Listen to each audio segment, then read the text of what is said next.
Israel is gearing up for a protracted multi-front conflict, even as it continues its crackdown on Hamas and its allies. The US, meanwhile, is hoping for a slowdown in the invasion on the Gaza Strip. But Israel seems to be prepared for the long haul. And within days of pledging rock-solid and unwavering support for Israel, Washington is pressing Israel to delay the ground invasion of Gaza to allow negotiations for the release of American hostages and humanitarian aid to flow into the Gaza Strip. Following talks with the Israeli Prime Minister, US President Joe Biden met leaders of France, Britain, Germany, Italy and Canada who welcomed the release of 2 hostages by Hamas. Their joint statement called for the immediate release of all hostages. The United States considers getting the release of hostages a priority. Hamas, on the other hand, has alleged that Israel is not serious about negotiating the release of the hostages.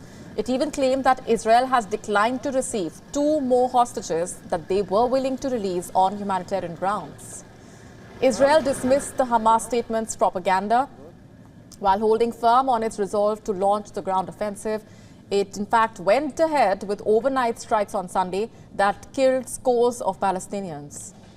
The Palestinian Health Ministry reported 13 deaths in the Israeli raid. These 81 Palestinians have been killed in the West Bank since the conflict started. Israel claimed that dozens of Hamas terrorists have been killed in its overnight raids on the Gaza Strip. Hamas said at least 55 people were killed in the raids. More than 35,000 Palestinian refugees are now taking shelter at a tent camp in Khan Yunis city of southern Gaza. And according to a UNICEF official, 1 million children in Gaza need urgent protection.